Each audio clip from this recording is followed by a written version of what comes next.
key point that you know that you have inside you, that you know that you feel for the people that are closest to you, that love always wins, no matter what. Valerie Bertinelli spent 9 years smiling on television, living a life that looked perfect from the outside, but behind the scenes, she was falling apart. By age 20, she had married a man who was high on cocaine at their wedding and repeatedly cheated on her. To cope with the pressure, she took caffeine pills just to keep up with filming. Her second husband later called her worthless. At 64, she finally broke down. She quit alcohol, stopped weighing herself, and wrote a book that exposed the truth. The girl next door image had always been a lie. Valerie was born on April 23, 1960, in Wilmington, Delaware, but her life was marked by tragedy from the beginning. 2 years before she was born, her older brother Mark drowned at just 17 months old.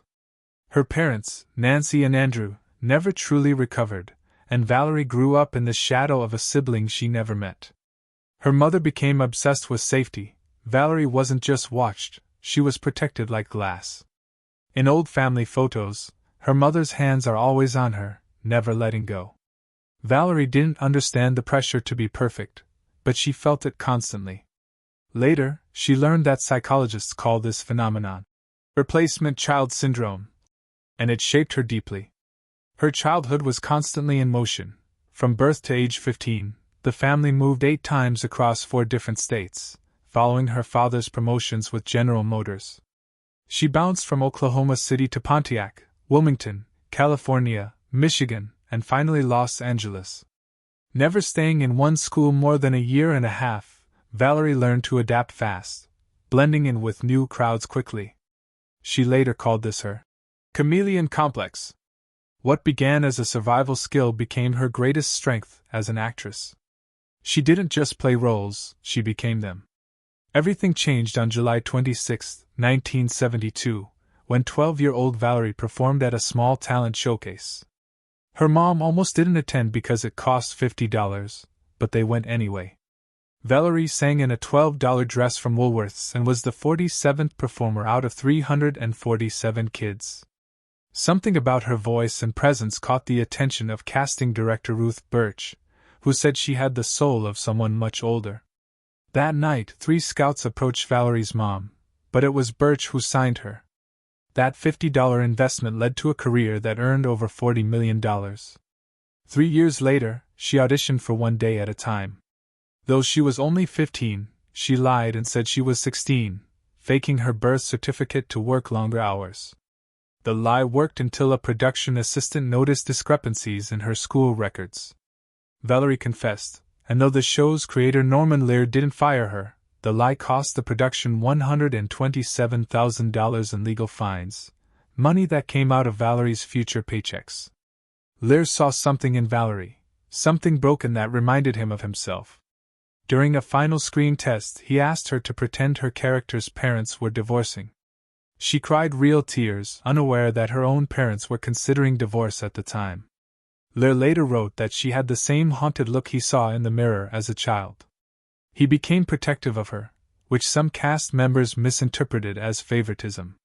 When the show premiered in December 1975, Valerie was just 15 and quickly became one of the youngest lead actresses on television. While other kids worked summer jobs, Valerie was earning thousands per episode. But fame wasn't freedom. For 9 years, from 1975 to 1984, she was Barbara Cooper, always cheerful, always perfect. Behind the scenes, her real life was unraveling. The show tackled heavy themes like divorce and loneliness, which mirrored Valerie's personal life.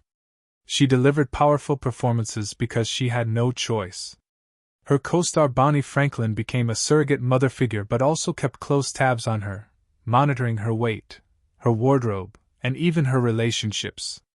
Valerie couldn't afford to make mistakes. When she told Franklin she was falling apart, she was sent to therapy, but the response felt cold, more like a production fix than emotional support. Her education suffered too. State law only required 3 hours of school per day for child actors. Valerie missed out on normal teenage milestones like prom and graduation. For 9 years, she didn't live her life, she lived her characters. When the show ended, she had to learn how to be herself again. In August 1980, her life took another dramatic turn. She met Eddie Van Halen, the legendary guitarist, backstage at a concert in Shreveport, Louisiana. He'd been carrying a magazine photo of her in his wallet for months and had tried sneaking backstage at her TV tapings. Their connection was instant, but Eddie was so high on cocaine that he could barely speak. Their first date lasted 8 hours, during which Eddie confessed his obsession with her, admitted to doing cocaine before the meeting, and even played her a song he'd written before they met. It was overwhelming, strange, and intoxicating. 8 months later, in April 1981, he proposed with a $25,000 custom diamond ring shaped like a guitar pick. But even the proposal was chaotic. He hadn't slept in days and made her check the house for imaginary threats before proposing. They married on April 11, 1981, in Westwood. The wedding cost over $100,000 and was filled with celebrities, but the cracks were already visible. Eddie was so drunk he had to read his vows from a crumpled paper. During their first dance, he whispered that he had done cocaine in the church bathroom before walking down the aisle, and offered her some. Their honeymoon in Hawaii lasted 4 days. Valerie dreamed of romance, but Eddie was either passed out or locked in the bathroom, having smuggled $3,000 worth of cocaine in his guitar case. On the third day, she found him unconscious with a bloody nose. When he came to, he accused her of cheating and ranted about conspiracies. That's when she learned he'd been using drugs long before they met. The following 2 decades were turbulent. Eddie's addiction worsened, drinking, smoking, and using drugs constantly. Valerie tried to support him, but nothing helped. She once said, "I hated the drugs and alcohol, but I never hated him. I saw his pain." At 21, she wasn't emotionally equipped to handle life with an addict. He also cheated on her. The marriage deteriorated. After Eddie's death, Valerie admitted she romanticized their past, but the truth was unavoidable. Their love story was more chaos than care. They suffered a miscarriage during the height of his addiction, adding to the grief. Their son Wolfgang was born in 1991, but by then, their relationship was deeply fractured. After One Day at a Time ended in 1984, Valerie's career stalled. She took small roles in TV movies and briefly starred in 2 short-lived sitcoms.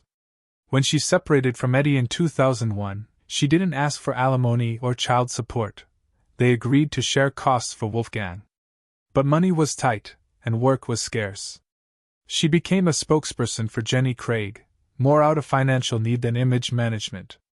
Privately, she battled low self-worth. Living with an addict left emotional scars. She believed gaining weight made her unlovable. Publicly, she smiled. Privately, she was exhausted. When Eddie died in 2020, Valerie began facing the truth. The media had portrayed them as opposites, the wild rocker and the sweetheart actress, but neither lived up to the fantasy. She admitted she clung to their story too long, only realizing later how toxic it had been. At 50, she walked into the audition room for Hot in Cleveland, finally ready to rediscover herself, not as Barbara Cooper, not as Eddie's wife, but as Valerie Bertinelli. Since Touched by an Angel ended in 2003, 7 long years had passed. The offers had dried up, the spotlight had faded, and now Valerie Bertinelli was being asked to carry a new comedy series, alongside none other than Betty White. Betty was 88, a living legend with over 60 years of experience, and Valerie was terrified. She lay awake for nights before filming, worried she had lost her timing, her spark, her edge. She practiced constantly, sometimes recording her lines over and over just to get one laugh right. The thought of messing up in front of Betty White made her stomach twist. Then, on June 16, 2010, the show Hot in Cleveland premiered, and it didn't just survive, it exploded, pulling in 2.5 million viewers per episode. TV Land had never seen numbers like that. Valerie was suddenly back. But success didn't quiet her nerves, it only raised the stakes. Even though Betty was the oldest cast member, Valerie was seen as the mentor. She was the veteran, the one producers leaned on to set the tone. Jane Leeves and Wendy Malick rounded out the main cast, but Valerie had the longest resume. That should have made her confident, but instead, it crushed her. She would slip away between scenes, hiding in her trailer, writing in her journal, trying to manage the panic attacks that came like waves. She arrived early to every table read, 2 hours early, scripts in hand, lines memorized, everything rehearsed. She didn't want to be caught unprepared, not even for a second. Just 2 months after the premiere, the show was renewed for a second season. That should have been good news, but all Valerie felt was pressure. More episodes, more eyes on her, more chances to fail. The first season had 23 episodes. That was just the beginning. Around that time, something unexpected happened. She met a man. His name was Tom Vitale. It was late 2010, and Valerie had just finished a brutal 14-hour filming day. She went to Wolfie Cohen's Rascal House in Aventura, Florida, just to eat alone and unwind. Tom saw her sitting by herself and walked over to say hello. He wasn't from Hollywood. He was 44, 6 years younger than Valerie, and worked in finance. He had never been married. He wasn't interested in fame, just her. They had their first date 5 days later. 3 weeks in, they were inseparable. Tom represented everything her past didn't: peace, stability, no drama. After a lifetime of chaotic relationships and a divorce from Eddie Van Halen in 2007, Tom was a breath of calm. By Christmas, they were already talking about marriage. On January 1, 2011, Valerie and Tom got married in Malibu.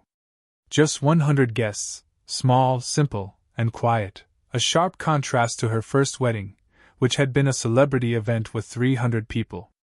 This time, she wore a dress that cost $800, bought off the rack. No designer, no press. Even Eddie Van Halen came, along with their son Wolfgang. Everyone smiled. But Valerie later admitted the wedding felt rushed. She had only planned it for 6 weeks. She didn't want to overthink it. She just wanted something that felt normal, wanted to feel settled, to prove she could get it right this time. But life didn't slow down. If anything, it got harder. The second season of Hot in Cleveland was in full swing, and the schedule was brutal. Most days started before sunrise. Valerie had to be on set by 5:30 a.m. and wouldn't leave until 10 p.m. Episodes came fast. 20 to 23 per season, far more than she was used to. She needed energy, and coffee wasn't cutting it anymore. That's when she turned to caffeine pills, 400 to 600 milligrams a day, the equivalent of 6 strong cups of coffee. Then came energy drinks, Red Bull and Monster, sometimes 4 cans in one day. Then Adderall.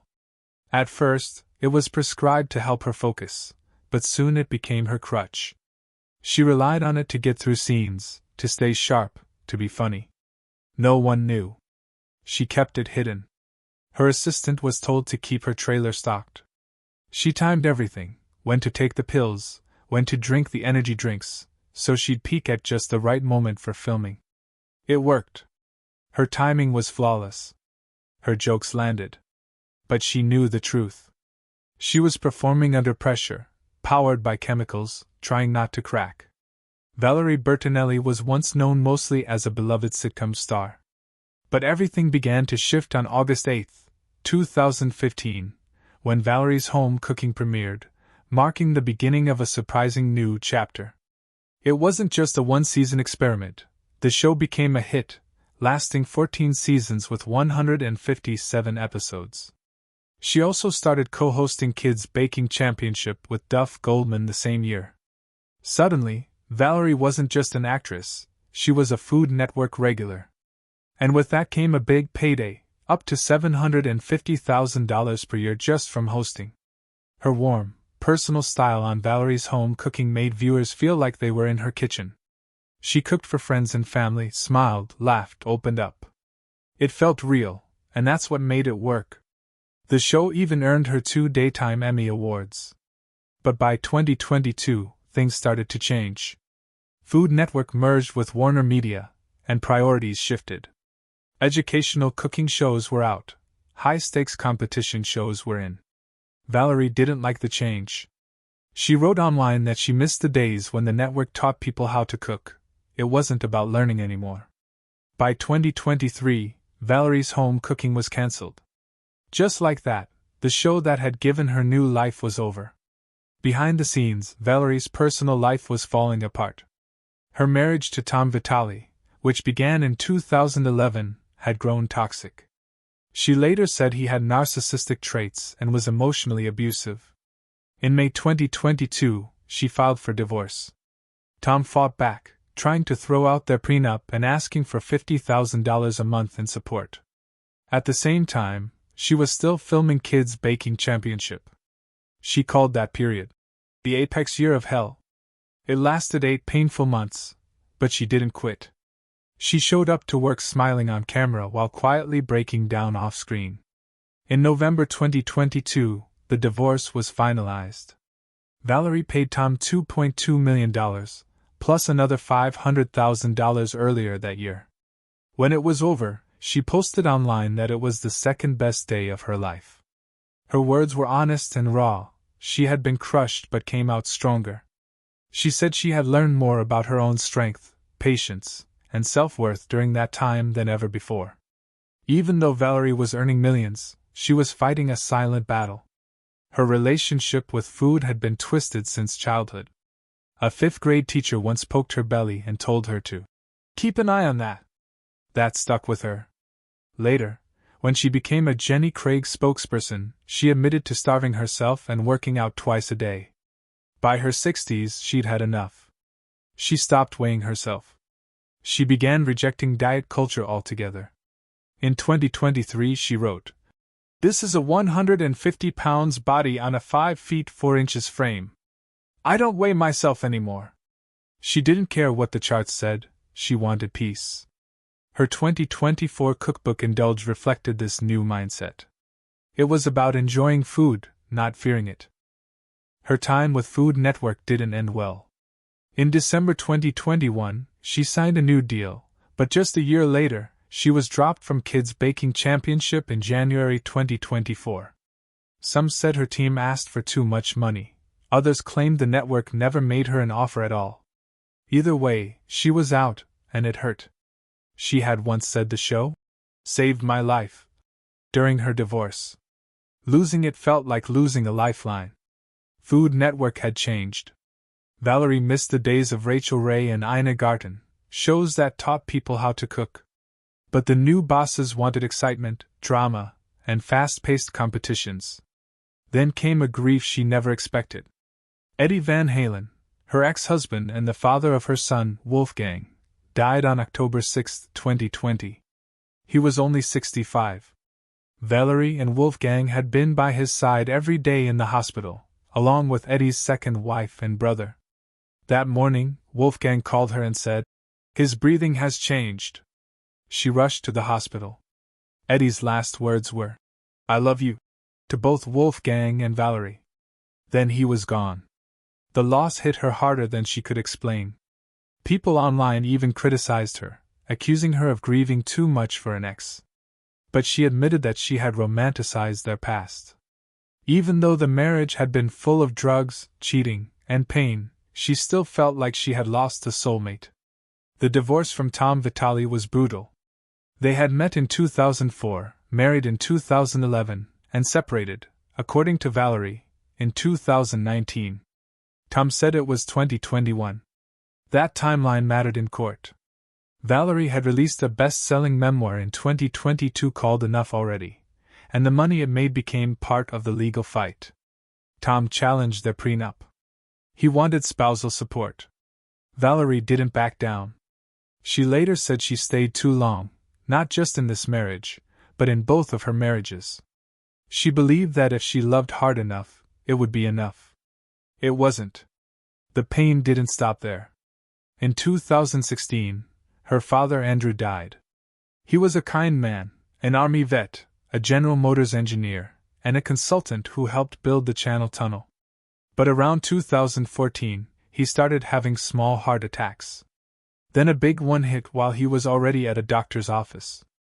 After that, he and Valerie's mother moved into assisted living. Andrew's death was the beginning of a cascade of losses. people close to Valerie kept passing away. The grief just piled up. As if that weren't enough, menopause took a heavy toll on her. It started around age 56 and dragged on for nearly a decade. The symptoms were intense.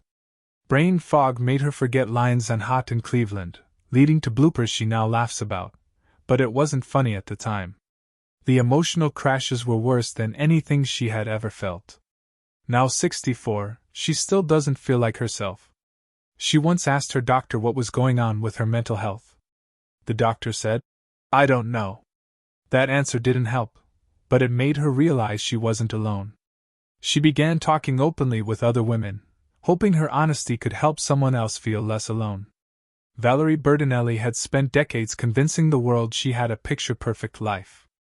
She was America's sweetheart, married to rock legend Eddie Van Halen, smiling on red carpets, selling weight loss programs, appearing on magazine covers. But in 2022, everything changed. Her memoir Enough already shattered that image with brutal honesty. She wrote that she had fallen in love with Eddie at just 20, but their relationship quickly spiraled into a mess of drugs, alcohol, and cheating. For years, she clung to the illusion that they were soulmates. She even admitted she had turned their marriage into a fantasy in her mind, something far removed from what actually happened. They divorced in 2007, but Valerie kept pretending everything had been fine. When Eddie died in 2020, she was still so caught up in that old dream that she placed herself in the role of the grieving widow, even though they hadn't lived together in 2 decades. Fans were stunned. For 25 years, she had stayed married to a man who made her feel unwanted. And yet, in public, she played the role of the happy wife. That level of raw vulnerability hit readers hard. It wasn't just another celebrity tell-all. It was a painful look at how fame, addiction, and denial can twist reality. As if that wasn't enough, Valerie took things even further by walking away from something else that had defined her for years: her weight. At 64, she made a decision that shocked almost everyone. She gave up dieting. She stopped weighing herself. She stopped chasing that perfect number. This came from a woman who had been a Jenny Craig spokesperson, had worn a bikini on national television at 48, and had lost 50 pounds to land on People magazine's cover in 2009. But behind the scenes, she had been stuck in a cycle of obsession and restriction, always trying to lose the same 10 pounds over and over. After writing her memoir, something changed. She stopped stepping on the scale, and said her mental health improved almost overnight. It turned out all those years of dieting hadn't brought her peace. In 2023, she joined Dry January and quit alcohol. The weight started coming off naturally, but she wasn't focused on that anymore. By 2025, she had lost around 30 to 40 pounds, not by dieting, but by healing.